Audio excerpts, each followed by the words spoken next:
Welcome to the Shock Your Potential podcast, where we focus on creating positive, productive, and profitable workplaces. I am your host, Michael Sherlock. I am a leadership and sales expert, best known for being serious about business, despite what you may think by my appearance of often very colorful hair and sometimes crazy shoes. My guests bring a wealth of information that will support your career and your business, along with many pearls of wisdom to support balance in your personal and professional lives. Listen in as I have another amazing conversation with a guest who will certainly shock your potential. My guest today is Cate Scolnik. She specializes in helping people build their business on Facebook, starting from zero without spending a cent on advertising. So I'll be taking a lot of notes. She has a unique ability to take the complex and make it simple, and she's very passionate about social media, which is so important today because none of us can make it without it. She literally grew up in small business. Her mother owned an antique shop. Her father was a GP. And her earliest professional experience was answering the switchboard for her father's medical practice. So, she knows how to deal with customers as well. Today, she focuses on helping other moms launch their own successful social media businesses so they gain both financial freedom and family time. And from the use of the word mums, you can probably ascertain that my guest today is calling in from Australia. So, Cate, thank you so much for joining us. Thank you so much for having me. I love it. I can just imagine you as a little girl on a switchboard answering calls at a family medical practice. So we'll have to dive into that. But before we get into that fun, tell us, I hit the highlights of your bio, but tell us a little bit more about you, your business, and how you help your clients to shock their potential.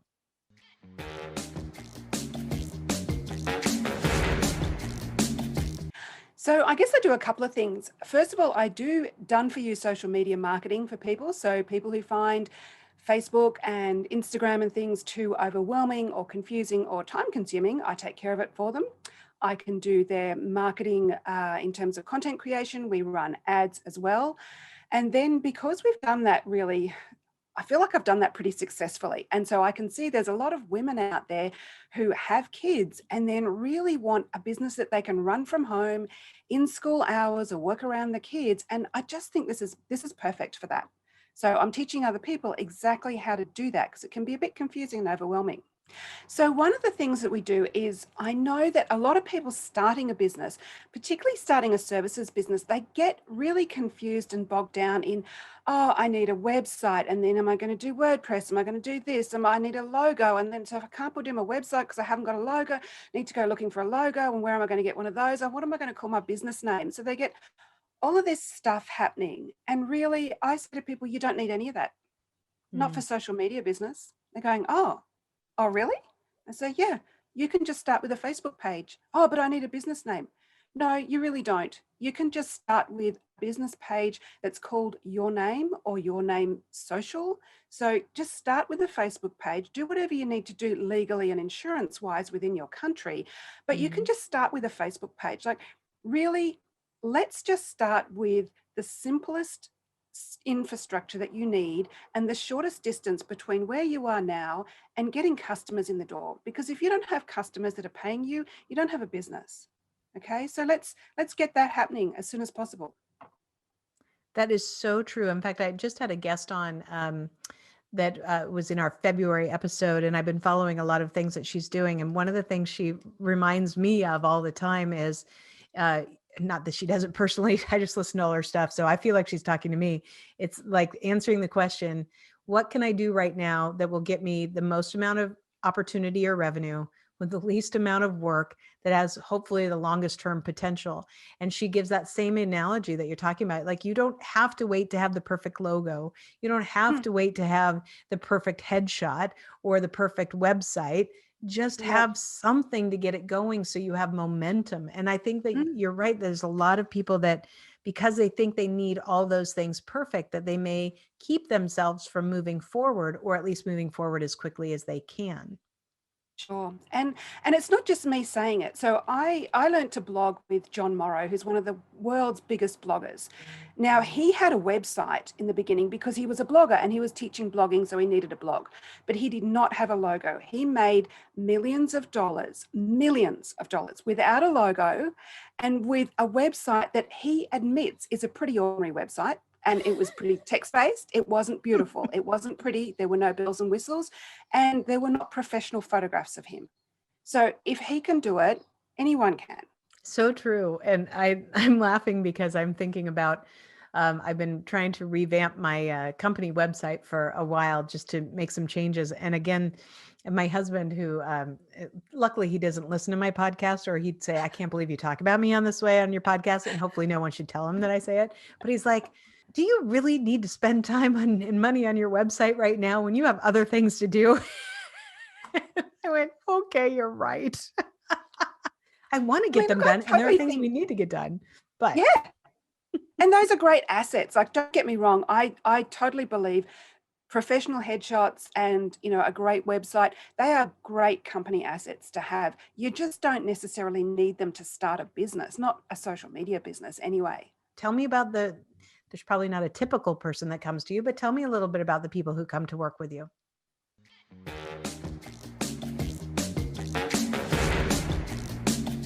So the people that come to work with me, usually they've started doing something in social media and they're going, oh, how can I charge $500 a month? Like, they're just going, and I'm going, you shouldn't be charging $500 a month, really. It depends on the package, but you can be charging a lot more than that. But they don't know what to charge. They don't know how to raise their rates. They don't know what to put in the package. They don't know how to do sales, and even sort of non-salesy sales.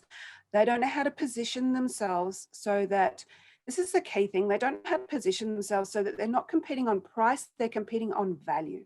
The value that they bring to the organization that they're going to serve and help. So, really, some of that is mindset stuff, some of that is confidence. And a lot of people do say to me, oh, look, I think the biggest thing I'm lacking is confidence. I just don't believe in myself and I don't know if I'm going to make a difference for the customer. So understanding those skills and strategies and knowing how to make a difference for someone's social media is a big thing, but then positioning yourself so that you can demonstrate the value that you're bringing. So it's not just I'm creating 3 pretty pictures a week for your social media. Well, and how do you help them gain that self-confidence? Because you're right, that is, all of us at any time can identify with like the imposter syndrome kind of thing, but that can really be a detriment to somebody taking their business to a whole new level or to making the business actually successful. Yeah, so really it's about overcoming fear and living with fear and not letting fear master you. I remember hearing years ago, this copywriter said on a podcast that almost every entrepreneur on the planet feels like they are only one question away from being discovered as the fraud they feel they are. That has deep. Stuck with me, obviously. That's deep. Just went, that's not just me. It's not just you. The thing is, we need to work out how to master our mindset long enough to be able to make those sales and demonstrate that we are authorities in our field and that we have knowledge and skills that we can impart. So part of it is, I think everyone who's an entrepreneur has a certain amount of fear. And then when you overcome fear, when you do something that you're scared of every day, you do a little thing that you are scared of every single day, that builds that courage muscle, and you can start feeling much more courageous and going, you know what, I have felt the fear and done it anyway in the past, and so I can do it again in the present and in the future. I think that's great. I just wrote that down. Do something you are scared of every single day. And it doesn't have to be like jumping out of an airplane. It's about those little things that help you gain the confidence. And you can do those little challenges that will help to grow your business at the same time. So you can do things like, you can go, you know what, I'm a bit scared of going to networking, but I'm going to go to networking. And networking is a fabulous way to build your business in the beginning, even in lockdown. Like, a lot of people might think, oh, well, I can't do that in lockdown. Almost every networking group on the planet has got, at the moment, depending on where they are in the world, either a blend of face-to-face and some online, or they're just doing one or the other. They just did a massive pivot. Every networking group on the planet did that. And for this sort of business, for social media or anything like your business that's international, going online is actually fantastic because you usually get to meet more people from a greater sort of geographically dispersed area. And so, Yes. you can meet people you wouldn't normally meet if you went out to breakfast or to whatever networking thing you go to. And that's a great way, whether you're doing it online or in person, that is a little step you can take to overcome your fear and build your courage. Go to face-to-face meetings if you can, go online. I know a lot of people that I used to go to networking with face-to-face, when it moved to online, they suddenly went, oh no, I can't do that. There'll be a whole bunch of people there that I'm on a camera. No, if I do it, I'll have to have the camera turned off. No, you can't have the camera turned off. You need to get people Kind to of know, defeats like, the and purpose. trust you. Kind of defeats the purpose of networking when you have your camera turned off. Yeah, exactly. You don't go to networking in person with a paper bag over your head. So I love it. So true. Social media marketing can be overwhelming to people too. Not only just the number of places that you can be or should be, and or what you do to build your business. And I remember this fall we made our first within my organization made our first effort into live broadcasting. And at that time, Mhm. I was only live broadcasting on my Facebook page and YouTube.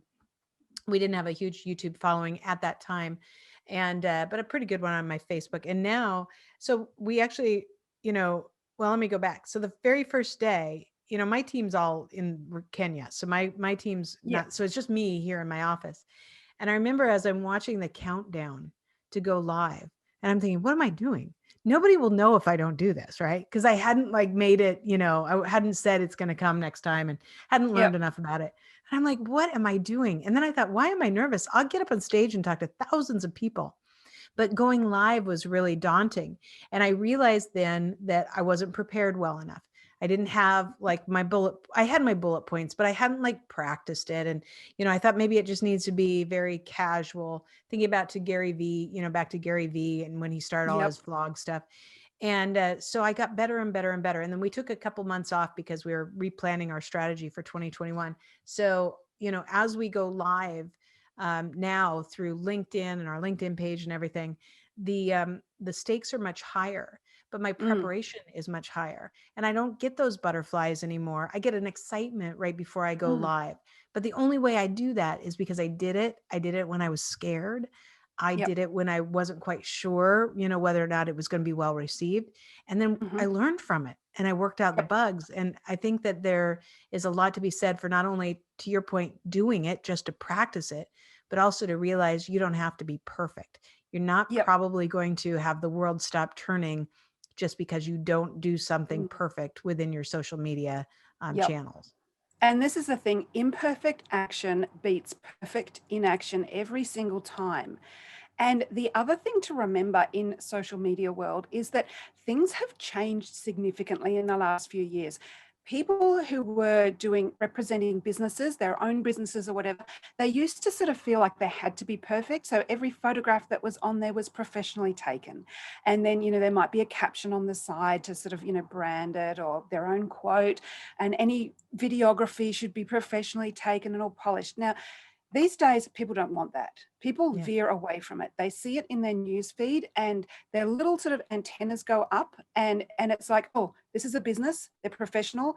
What are they going to sell me? So they actually don't want that. What we want is imperfect. We want imperfect and raw and real because it just helps people relate to us a lot better. Oh, look, she's a real person. She's not perfect. People are embracing and moving towards imperfect so much more because it shows that we're human and we're not on a pedestal. We're actually, quite relatable. And look, if this person can do it and be professional and run a successful business and stumble over their worms and instead of their words, True. it just shows that we are much more relatable, and it's actually, the world is moving towards that. They want that. So imperfect is great. And I always tell people, imperfect action. I have seen some people make cringeworthy videos, but they still get better results than no video. Yep, absolutely. I totally get that. And I agree. I love all the things that you're talking about because, especially within social media, um, that I think you're right. There's still this belief that maybe I have to have an Instagram perfection rather than, the reality of, we all know the jokes about people who, have the Pinterest cake and they show that and then they show their own and they're like, Yeah. I don't really know what happened here, but there you go. I think Yeah. helping people to embrace that is really, really important because Mm. it definitely is more authentic. Do you find that people eventually get more comfortable with it? Yeah, they do. So the first thing is I would say I always try to keep it simple. So you don't need to be on all the platforms, be on one platform, make a decision about where your audience is or which one you like using more so that you will use it. Choose one, Yes. nail it, like get the most out of it, juice that thing and then you can work out whether or not you have the resources, like the time or energy or whatever to put into another platform. So nail one platform. If you run ads, the first thing to do with running ads is don't just run one. That's why people say, oh, I tried advertising and it didn't work. So you've got to test everything. Does this Yes. audience like video? Do they like images? What sort of images do they like? And 9 times out of 10, if I have a really ordinary, even slightly grainy photograph that that someone's taken, it's really ordinary, that will usually win the bid compared to nicer, more polished photographs or even stock photographs that we try to choose ones that look not stocky. So yeah, Mhm. ordinary photographs have a bigger impact. It's quite surprising. Well, I think we've already hit some of these points, but I'm hoping maybe you have a one or two more of, Mm-hmm. really how can we um, be better at marketing, whether it's for us individually, for our businesses, for our companies, or for starting out if we're going to start from the beginning. Yeah. So one of the first things we want to do is if you want to come up with content that is more likely to be shared and to resonate with people, you need to have hit an emotional button. So you need to create content that elicits an emotional response. Now, there's a lot of data behind this actually working, but the other thing is that it's not just any emotional response. Positive emotional responses, particularly on Facebook, like LinkedIn's a little more serious, but particularly on the other platforms, positive emotional responses work better. And this is why. So if I see a photograph that makes me feel disempowered and unhappy, like some sort of poor tortured animal, then what I do is I skip over and want to get to my happy place. I'm not going to say, Yes. oh, gee, I feel disempowered and really unhappy. I think I'll share that with Michael so she can feel just as bad as I do. Like, no one Wait, does that. I know somebody like that.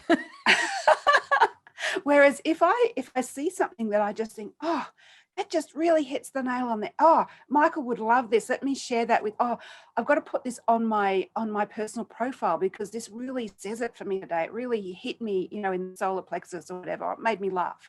So content that elicits emotional response from your audience is really, really powerful.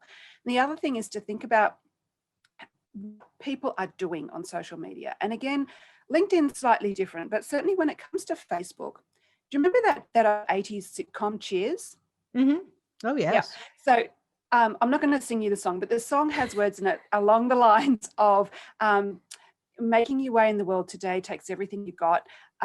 Taking a break from all your worries sure would help a lot. And so Yes. people go to Cheers to escape their worries. They're really there for the camaraderie, not for the alcohol, but for escaping from their problems for a while. And Yes. that's exactly what people do on social media. They go to work and then they realize, oh, I've got this really horrible task. Oh, look, I'll get onto Facebook and find a happy place, get a little dopamine hit for a few minutes, go and see what my friends are doing or see if I can get a happy thing happening. And then I do the horrible task. Oh, now I've done my horrible, tasks till almost lunchtime. I'm going to have another quick happy fix on Can Facebook. reward myself. So we need to meet them there. So we need to Yeah. sort of not be too heavy and not be too overly educational. We just need to give them enough information. It's the other thing, a lot of people mistake social media as a platform. They have to tell everyone everything. No, the purpose of Facebook and social media is just to get your customers to pay attention enough so that they will make the next action. What is that next action you want them to take? Is it to pick up the phone? Is it to, book online? So how much information and inspiration do they need to just go from where they are now to taking that action? We Hmm. don't need to give them the whole thing. Right. I agree. And that's really, I think, uh, it makes me think about long ago, I used to write emails that were way too long. And, I like had great stories and I'd send them out. And I remember somebody emailed me back once and said, I love when you teach in front of a group. I love to be in that room. But when you send me an email like this, I don't read past the first line. And all I see is a whole lot of text, even though you included a picture. And I went, oh, less is more. It can be, but it depends on the industry. So you often hear these rumors around, oh, you should keep your captions to 80 characters or less. Really, it depends on the industry. If you've got something that's really good eye candy, like jewelry, you can keep it really short because it's all about looking at the picture. But in your kind of industry, in coaching, often long form copy does really well. It's just that you need to know how to write it and how to space it out. So one of the things that we were taught at school was you have one idea per paragraph. But when you're writing for online or email, or whether it's blogs or whether it's captions, it's no more than 2 sentences per paragraph. So you want to have a lot of white space so that people read it. As soon as there's a big block of text, even if it's in a post, what will happen is either people will not read it, or if I feel like I really need to read it, it's really important, then I'll take a deep breath and I'll steel myself to make myself read it, right? Because it's harder when it's a block of text. So breaking it up into shorter, punchier sentences and shorter paragraphs just makes it easier to read. With coaching and transformational life coaching, often you need to get a very high level of know, like, and trust. People need to trust you. Yes. So often longer form copy is one of the ways, it's not the only way, it's one of the ways that you can help get people to know, like, and trust you. That's very true. You're right. It does have to be dependent on it. Yeah. And this is one of the other reasons why just starting with one platform and nailing that, because the overarching sort of strategy is the same in that you want to create regular content. Now, regular can be anything from a minimum of 3 times a week on Facebook or posting every second day, or it could be three tweets a day. So it depends on the platform. Regular depends on the platform, but you want to be posting regularly and interacting, like being social on the social platforms. And so that's a basic overarching sort of strategy for any platform, but some of them have different flavors. So LinkedIn is slightly less frivolous than Facebook can be. So Facebook can be a bit more fun. So, it's like, how do I make the most out of each platform? And that in and of itself is quite intricate and can be a little more, detailed. It's not just we post the same stuff on different platforms, because that's the other mistake. People go, and a lot of the systems make this really easy to do. I'll put the same content at the same time on Instagram and Facebook, and while I'm there, I'll put it on LinkedIn as well. Well, the problem with that is you're not giving people an incentive to follow you on each of those platforms, because you're just giving them everything in duplicate or triplicate. So why should I follow you on those platforms? So you really need to make the most out of each platform so that the algorithms are different. You can get the best out of each of those, and you can maximize, your investment in time and energy. Yeah, you're absolutely right. And with my company, we made that. This was before I had other people, but I made that absolute mistake right out of the board of having the exact same things on each of those mediums, just because it was easy to copy and paste. And I'm like, well, we're not getting anywhere with this. Maybe we need a different strategy. So you're absolutely right. I definitely am one that hit that, and we're getting better and better every day. Excellent. Well, Cate, I think it's fascinating what you do. I know we'll have all of your contact information on our show notes, but in case somebody is watching or listening right now and they're like, I really want to know how to work with her because I know she's going to help my business launch or go to the next level, what's the best way for people to reach you? So I have sanesocialmedia.com, sane as in SANE, although some days I feel like I'm not necessarily sane. The concept behind that was, social media drives a lot of people insane. So the sane way to do it is to outsource it to Sane Social Media. And then I also have catescolnik.com, Cate with a C, CATESCOLNIK.com. Excellent. Well, before we go, do you have any last words of wisdom or pearls of advice for my listeners and viewers? No. I'm only kidding. Now that I have never had as an answer, and I love it. But I bet you're lying.